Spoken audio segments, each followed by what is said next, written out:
Magandang araw sa iyo, Tito Makoy. Magtatago ako sa pangalang Ilmo. At ganito po nag-umpisa ang aking kwento ng pag-ibig. Malapit na magkaibigan kami ni Peter sa college.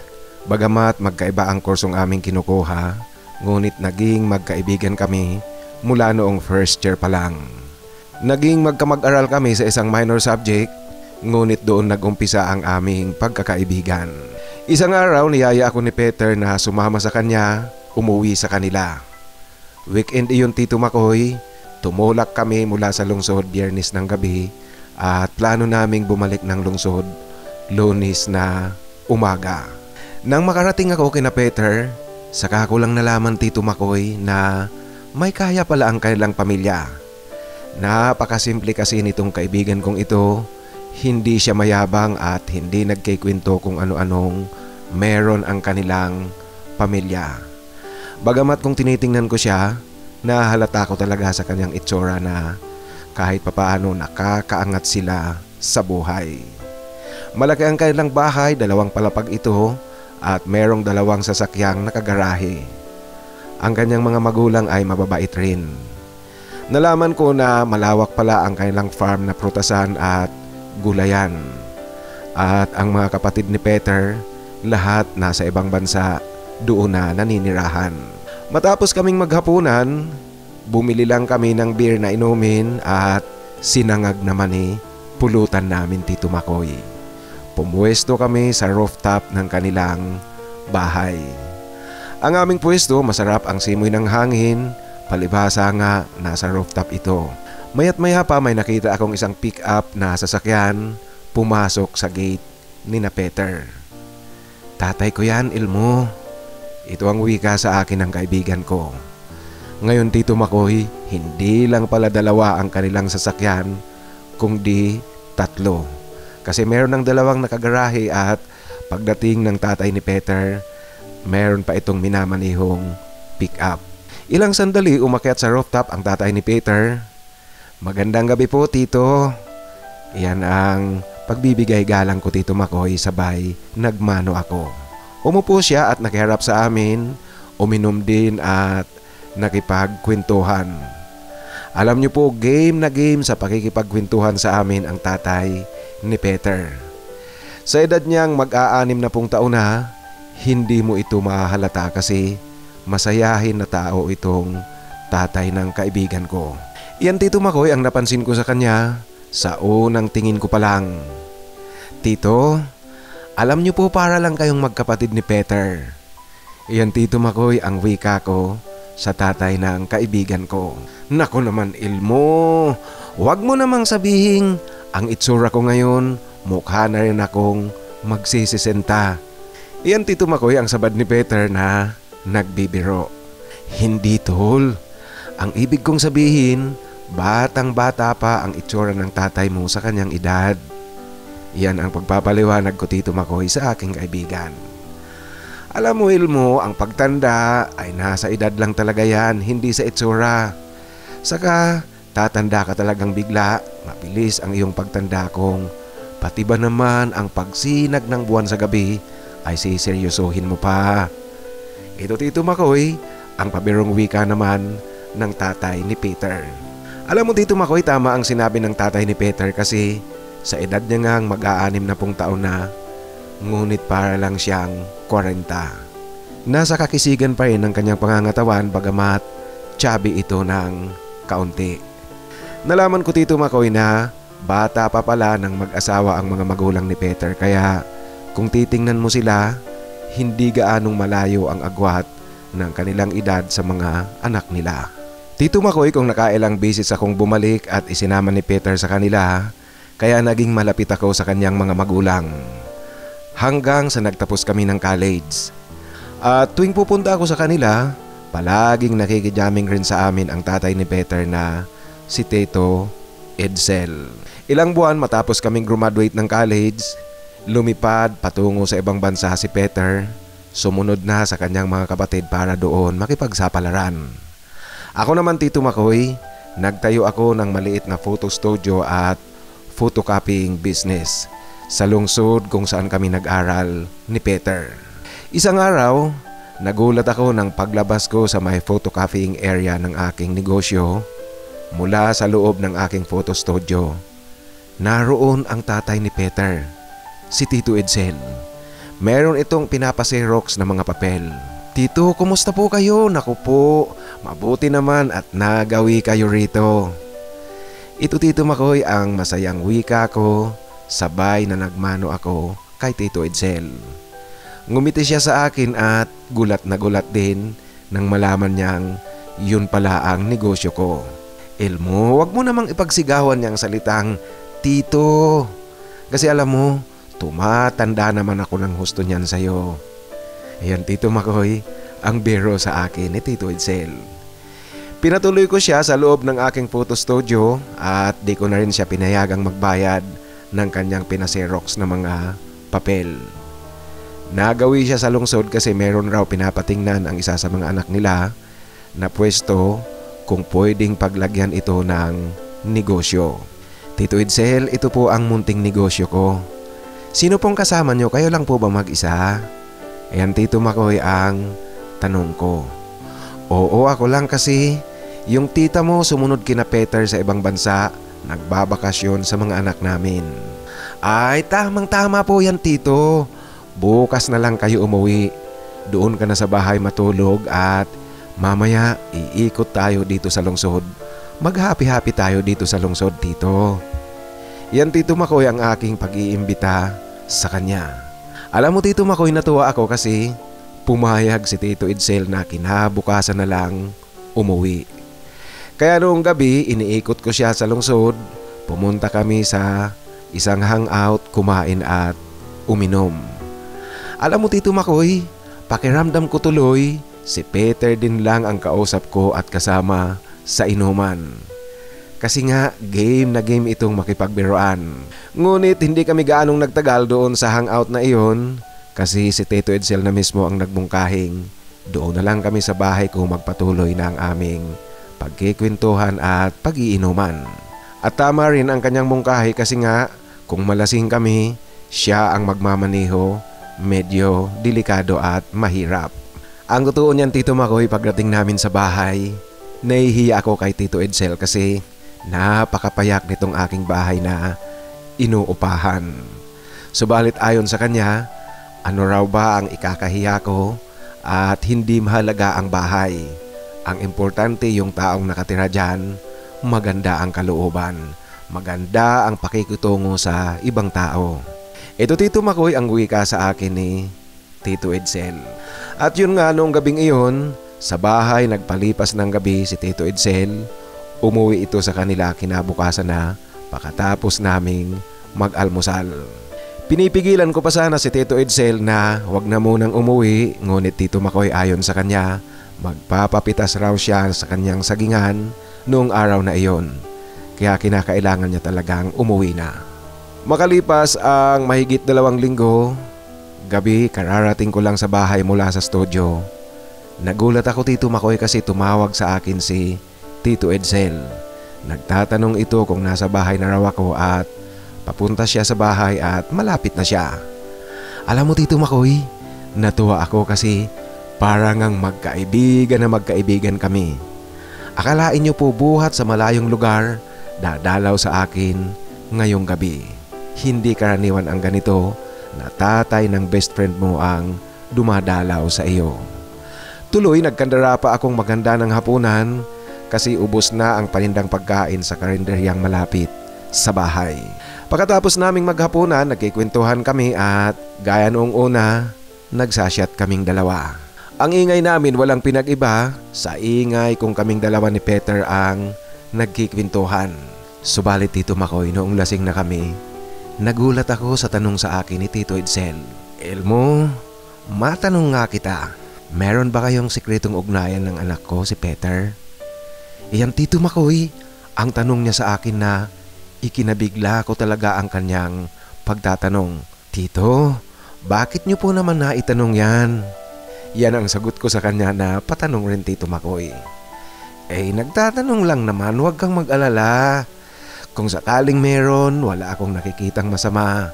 Yan Tito Makoy, ang dagdag pa ni Tito Edsel. Tito naman, bakit naman po? Sa tingin niyo po babading si Peter? Ayan Tito Makoy ang talagang hindi ko napigilang tawa na sagot ko kay Tito Edsel. Ikaw naman Elmo, bakit ba parang natatakot ka? Kung wala kayong sikretong ugnayan, di walang problema. Kung meron, wala ring problema iyon sa akin. Huwag kang mahiya. Alam mo Elmo, ito'y atin-atin na lang. Hindi masama ang maranasan mo ang lahat sa buhay para hindi ka napagkikwentuhan lang. Alam mo ako nung kabataan ko, meron akong nakarelasyon na kaibigan ko rin. Pareho kami lalaki. Nung mga teenager kami, trip-trip lang. Magkasalo kami sa pag-aaliw namin sa aming mga sarili. Alam mo, walang usapan basta nakagawian namin iyon. Natigil lang ang aming ginagawang iyon noong pareho na kami mag-asawa at nagkapamilya. Ito Tito Makoy, ang pagkikwento sa akin ni Tito Edsel. Alam niyo po, tiningnan ko siya sa pagkagulat ko sa kanyang mga sinasabi. Hindi ako makapagsalita. Ngunit Tito Makoy, sa pagtingin kong iyon sa kanya, base na rin sa aking mga narinig na sinabi niya, tila Tito Makoy biglang nag-iba ang itsura ni Tito Edsel sa paningin ko. Parang kumisig ng husto ang tatay ni Peter. Alam mo kasi Tito Makoy, sinasabi ko na ngang kahit na mag-aanim na pong taon na ang kanyang edad, ngunit nasa kakisigan pa rin siya kung titingnan mo bagamat chubby ng kaunti. At kahit nakatutok siya sa kanilang farm, hindi siya pabaya pagdating sa paglilinis ng katawan. Alam mo Tito Makoy, sa kwentuhan naming iyon, natutuwa talaga akong makinig sa mga kwento niya. Pinapakyaw ni Tito Edsel ang kwentuhan. Ang taas ng kanyang mga tagay, tuloy nalasing ito ng husto. Ilang sandali pa, tumahimik siya at napansin ko na lang nakakatulog na sa upuan. Tito Edsel, baka po gusto nyo nang magpahinga. Pasok na po kayo dyan sa silid. Ito Tito Makoy, ang wika ko. Ngunit hindi umimik si Tito Edsel at mukhang tuloy na nga sa kanyang pagtulog. Kaya ang ginawa ko, inakay ko na siyang patayo mula sa pagkakaupo at inalalayan kong papasok sa silid tulugan. Inayos ko ang kanyang posisyon matapos kong maihiga siya sa kama para masigurong maayos ang pagkakalagay ng kanyang ulo sa unan. Alam mo Tito Makoy, habang inaayos ko siya sa kanyang pagkakahiga, hindi ko rin mapigilang tingnan ang kabuuan ng katawan ni Tito Edsel. Halika na Elmo, matulog ka na rin. Yan ang sabi niya sa akin Tito Makoy, sabay hinila niya ako. At sa pagkakakabig niya sa akin Tito Makoy, nakalapit ng husto ang mukha ko sa kanyang mukha at hinalikan ako Tito Makoy ni Tito Edsel. Alam mo Tito Makoy, hindi ko maipaliwanag ang naramdaman ko sa kanyang ginawa. Nagtatanong ito sa akin kung okay lang daw ba sa akin na hinalikan niya ako. Ang sagot ko naman, walang problema po yan Tito. Sige po, matulog na po kayo. Halika na, pahinga ka na rin, sabay na tayong matulog. At hindi ako papayag kung sasahig ka muli matutulog. Ito Tito Makoy, ang wika niya sa akin. Sinabi niya yan sa akin Tito Makoy kasi noong unang pumunta siya rito, sa kama siya natulog at ako naman naglatag ng banig sa sahig. Ay opo Tito, ayusin ko lang po ang sala at ilak ko ang pinto ng bahay. Ito ang sagot ko sa kanya Tito Makoy, ngunit alam niyo po sa pakiramdam ko parang excited din akong matulog na katabi ang tatay ng best friend ko. Pagkatapos ko Tito Makoy na malinis ang mga kalat namin at ayusin ang sala, naligo muna ako. Alam niyo po, hindi ako sanay na hindi naliligo bago matulog. Alam niyo Tito Makoy, sa aking pagligo, kinakabahan ako na nai-excite sa gustong mangyari ng tatay ni Peter na tabi raw kaming matulog ngayong gabi. Nagdadalawang isip ako Tito Makoy, kaya nagpasya akong dapat tulog na si Tito Edsel pagpasok ko ng silid para maglatag ako ng banig sa sahig. Dito ako matutulog. Ngunit Tito Makoy, hindi natuloy ang plano kong iyon kasi habang naglalatag ako ng matres sa sahig, nagising si Tito Edsel. Napansin niya ang ginagawa ko. Ay Elmo, hindi pwede yan. Kung gusto mo, uuwi na lang ako ngayon. Kung ayaw mong matulog dito sa kama. Iyan Tito Makoy, ang wika sa akin ni Tito Edsel nang makita niyang naglalatag ako ng banig sa sahig. At sa takot ko naman natutuhanin niya ang kanyang pag-uwi ngayong gabi. Lasing ito, magmamaneho, malayo ang biyahe. Baka madisgrasya ito Tito Makoy. Natatakot ako. Nako Tito, wag po. Delikado, magdadrive kayo, nakainom kayo, malayo ang biyahe. Sige po, tabi na lang po tayong matulog. Ito na lang Tito Makoy ang nasabi ko. Kaya humiga ako sa kanyang tabi. Nakatagilid ako, nakatalikod sa kanya. Ngunit makalipas ang ilang saglit Tito Makoy, niyakap ako ni Tito Edsel ng kanyang braso. Mabibigat ang mga braso ni Tito Edsel. Alam niyo po, ganito pala ang pakiramdam, ang yakap-yakap ka ng isang lalaki. Aaminin ko Tito Makoy, may kakaibang tuwa akong nararamdaman. Bagamat nag-aalangan at kinakabahan ng kaunti, nahihiya ngunit nasisiyahan na rin talaga ang aking pakiramdam. Alam mo Elmo, namimiss ko ang ganitong tagpo. Namimiss ko rin talaga yung ginagawa namin noon ng kaibigan ko. Hindi nyo ba ito ginagawa ni Peter? Ito Tito Makoy ang kanyang wika at tanong muli. Medyo makulit si Tito Edsel Tito Makoy.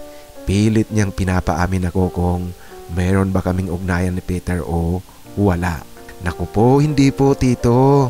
Ito na lang ang naging matipid na sagot ko sa kanyang pangungulit. Alam mo Tito Makoy, nagtuloy-tuloy ang panunuyo sa akin ni Tito Edsel. Pakiramdam ko tuloy, bibing-bibi ako ng tatay ng best friend ko. Hanggang Tito Makoy sa ganap kaming nakalimot sa aming mga sarili, naganap ang hindi ko inaakalang mangyayari sa amin ng tatay ng best friend ko. Aminado rin ako Tito Makoy na hindi ko rin napigilan ang aking sarili. Natangay ako sa panunuyong ginawa ni Tito Edsel. Palibasa nga Tito Makoy, may asawang tao ito, pamilyado. Alam na alam niya lahat kung paano gumawa ng pribadong bagay. Nagising kami kinabukasan, mataas na ang araw. Pagkatapos naming mag-almusal nung umagang iyon, umalis na itong si Tito Edsel at nangako sa akin na babalik muli sa katapusan ng linggo. Ito'y ayon sa kanya, wala kasi siyang kasama sa kanilang bahay dahil nga nasa bakasyon sa ibang bansa ang kanyang asawa. Naiinip daw siyang mag-isa sa kanilang bahay. Alam mo naman Tito Makoy sa panig ko, na nanabik ako sa kanyang pagbabalik. Ngunit noong araw na ipinangako niyang pupunta siya sa akin, hindi ito dumating. Alam mo Tito Makoy, nabadtrip talaga ako Tito Makoy nang hindi siya sumipot. Hindi ko alam kung bakit masyado akong nadismaya sa hindi niya pagsipot sa bahay noong araw na ipinangako niyang babalik siya. Hindi man lang ito tumawag at hindi nag-text. Kaya lang Tito Makoy, hindi ko naman pwedeng sitahin ito kasi kahit papaano, tatay pa rin siya ng best friend ko. Ngunit Tito Makoy, bad trip talaga ako sa hindi niya pagsipot. Subalit isang araw, tumawag siya sa akin, humihingi ng paumanhin sa hindi niya pagdating noong ipinangako niya. Na-delay pala ng isang araw ang pagpunta sa farm noong mamamakyaw ng kanyang mga prutas. Dumating ito noong araw na dapat sana pupunta siya sa bahay. Kaya hindi siya nakaalis at hindi nakapunta sa akin. Alam niyo po Tito Makoy, ewan ko ba kung bakit nung marinig ko ang pagsusuri niya sa akin, biglang nawala ang pagkainis ko kay Tito Edsel. Pinapapunta niya ako Tito Makoy sa kanila. Doon daw kami sa bahay nila, total siya lang naman mag-isa ang naroon. Ngunit Tito Makoy, hindi ako pumayag sa kanyang gusto kasi mahirap Tito Makoy. Sa aking bahay pwedeng gumawa kami ng milagro o kahit saan basta huwag lang sa bahay nila. Sa akin kasi Tito Makoy walang problema kasi wala akong pamilya. Tumawag sa akin si Peter sa Skype, nag-video call kaming dalawa.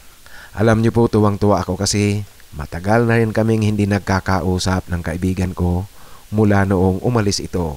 Tol, kumusta ka na? Nako naman, mukhang napakaganda ng panahon dyan. Kaya naisip mong tumawag. Ito Tito Makoy ang bero ko kay Peter. Siyempre naman tol, namimiss ko yung utol ko dyan sa Pilipinas. Ito naman ang wika sa akin ni Peter. Napahaba ang aming kwentuhan ni Peter hanggang sa nakarating kami sa usapan tungkol sa kanilang pamilya. Ang buong akala ni Peter, hindi ko alam, nakasama nila sa ibang bansa ang kanyang ina. Hayaan mo tol, isang araw dadalawin ko si Tito Edsel para magkwentuhan kami. Mag-isa pala siya ngayon sa inyong bahay. Iyan Tito Makoy ang pangako ko kay Peter na kahit alam ko namang mag-isa nga lang talaga sa bahay nila si Tito Edsel. Naku tol, maraming salamat talaga. Alam mo naman kung kausap mo yang si Erpat, parang ako rin lang ang kausap mo. Ito Tito Makoy ang nakangiting pagpapasalamat sa akin ni Peter. Dahil Tito Makoy sa pag-uusap namin iyon ni Peter, inischedule ko talaga ang pagpunta sa kanila. Ngunit di ko muna ito sinabi kay Tito Edsel. Tinawagan ko na lang si Tito Edsel noong nakasakay na ako sa van papunta sa bahay nila. Sinundo niya ako sa sentro, naglakad na lang kami pauwi sa bahay nila kasi malapit lang naman ito Tito Makoy. Kung tutuusin nga, nasa sentro pa rin ang bahay nila. Kumain muna kami sa karinderya bago dumiretso sa bahay nila at pagdating namin, kaagad nitong nilak ang pintuan. Pakapasok namin sa bahay nila. Paulit-ulit niya ring sinasabi na na-miss niya raw ako ng husto. Sinabi ko rin sa kanya na na-miss ko siya kaya pumunta ako sa kanila ngayon. Ngunit Tito Makoy ang aming ginagawa na istorbo ito kasi bigla na lang merong kumakatok sa kanilang gate.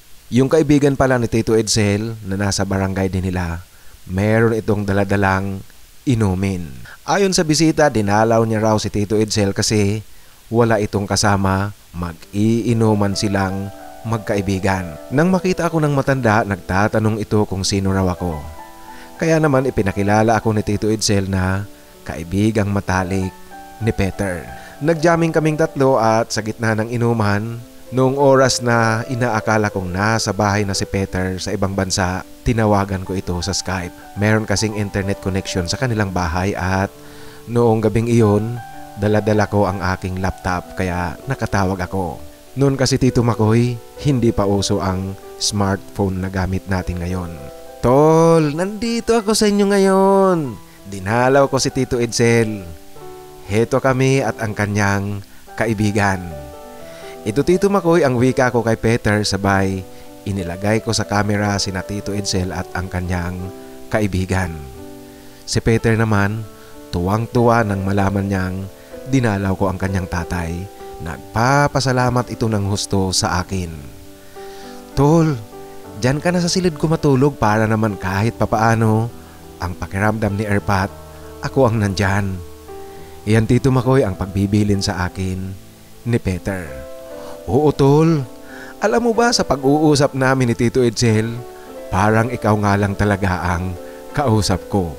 Okay talaga si Tito Edsel, manang-mana sa kaibigan ko. Ito Tito Makoy, ang bero ko kay Peter.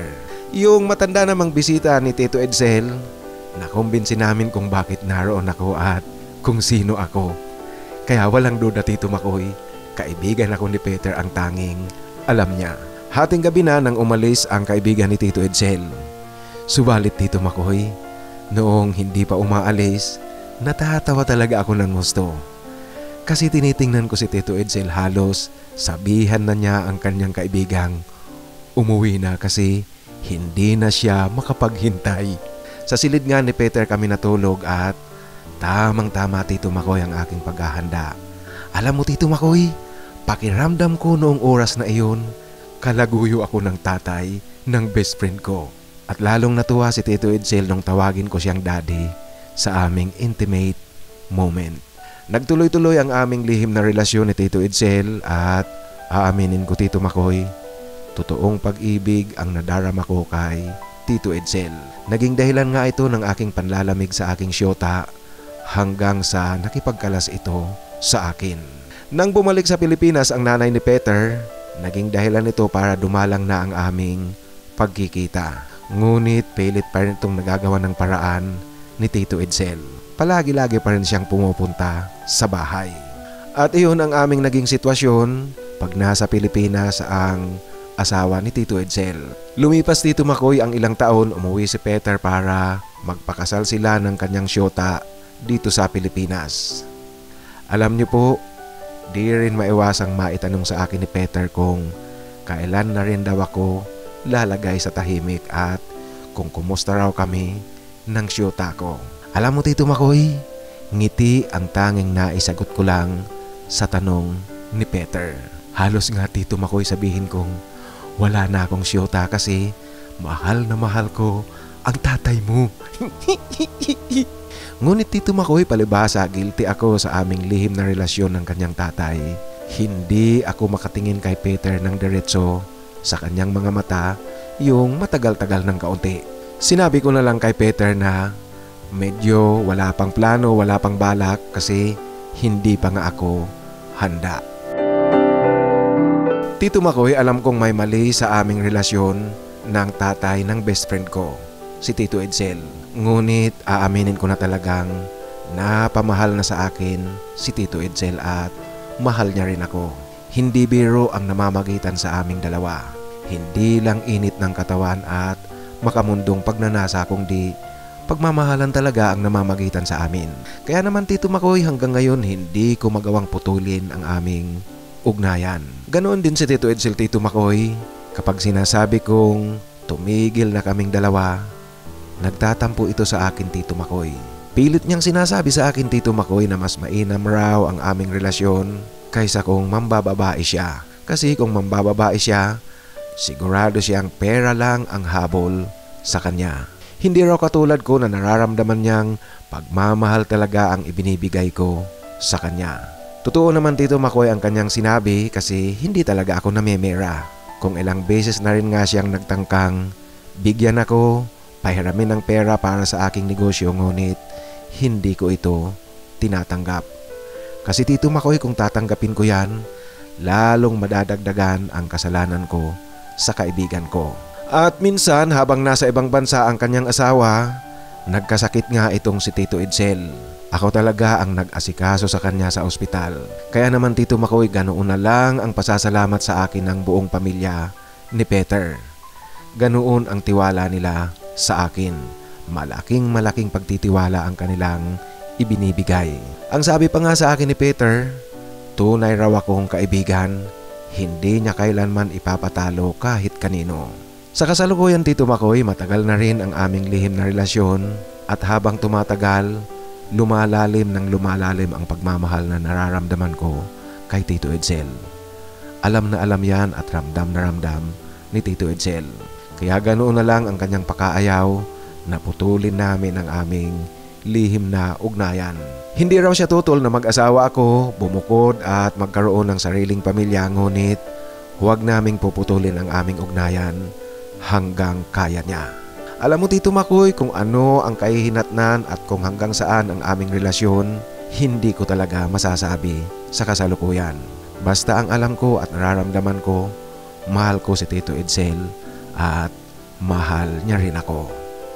Hanggang dito na lang po Tito Makoy ang aking kwento. Maraming salamat sa pagbabahagi mo dito sa iyong channel. Ang iyong tagapakinig, Elmo. Maraming salamat Elmo sa pagbabahagi mo ng iyong kwento. Ang totoo niyan, kung sasabihin nating may mali sa relasyon.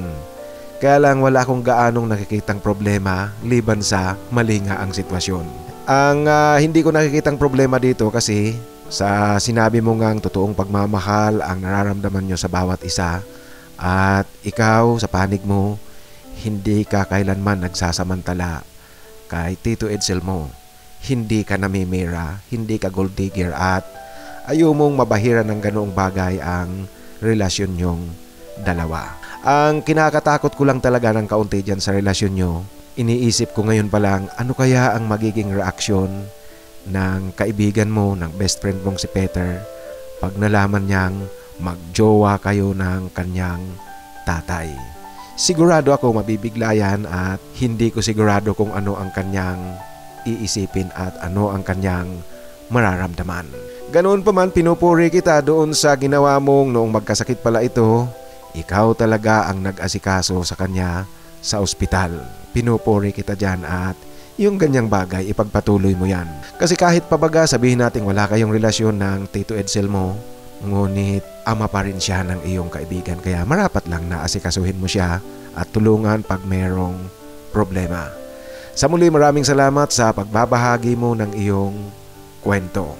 Ngayon mga kaibigan, sa ating shoutout, alam nyo po, re-upload ito. Ang original upload nito walang shoutout. Kaya meron tayong shoutout ngayon. Ngayon mga kaibigan, sa ating shoutout, kakaunti lang ang nagpapa-shoutout na nagsulat doon sa sinusundang upload nito, yung sa loob ng construction camp. Shoutout kay Mr. Wilson Diswasido. Maraming salamat Wilson Diswasido. Actually ang gustong i-shoutout ni Mr. Wilson Diswasido ay ang kanyang butihing asawa na si Ruth at ang kanyang anak na si Nonoy. Kaya shoutout sa iyo Miss Ruth at sa anak niyong si Nonoy.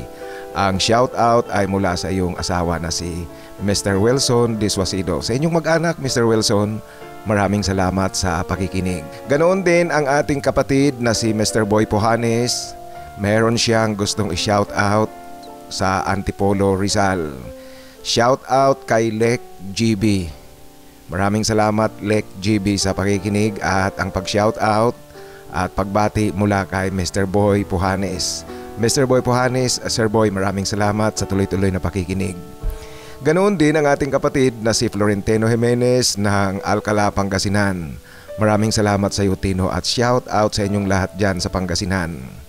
Meron tayong kapatid na nasa South Korea, gusto ring magpa-shout out, kaya i-shout out natin si Joffer223. Maraming salamat Joffer sa pakikinig at shout out sa inyong lahat dyan sa South Korea. Ingat kayong palagi. Ganoon siyempre ang ating kapatid, i-shout out ko si Adon Adon Vlogs ng United Arab Emirates. Sa Dubai ito si Adon Adon Vlogs. Maraming salamat Adon Adon. At siyempre ang ating kapatid sa Santiago Isabela na si Mr. Severino Pabo. Seb, maraming salamat sa tuloy-tuloy na suporta. Sa ating hinahanapan ng forever, ang isa shoutout ko ngayon ay ang Team A. Mga kaibigan, para doon sa ngayon pa lang nakikinig sa ating kwentuhan, itong mga pangalang babanggitin ko, naghahanap yan ng forever. Kaya kung naghahanap kayo ng forever, baka sila na ang inyong forever. Naghahanap ng forever Mr. Alvin Kalalang, Dominador Patawaran, Paulo Laison, Jason Hanson, si Julius Espirito, si Neil R. naghahanap rin ng forever, Sam Barreto, Ramon Sarmiento at si Chor Baril. Yan pong mga binanggit kong pangalan, naghahanap yan ng forever. Kaya sa mga naghahanap ng forever, pwede nyo silang kontakin. Para doon sa mga nais na magbahagi ng kanilang kwento, ipadala lang po sa aking email titomarcos@yahoo.com. At sa mga nais namang magpa-shoutout, sa muli po, pakisulat ang inyong pagnanais na pagpapa-shoutout sa pinakahuling upload para siguradong mabasa ko yan. Sa inyong lahat, maraming salamat sa tuloy-tuloy na pakikinig at suporta. Sumayin nyo sana ang biyaya galing sa itaas.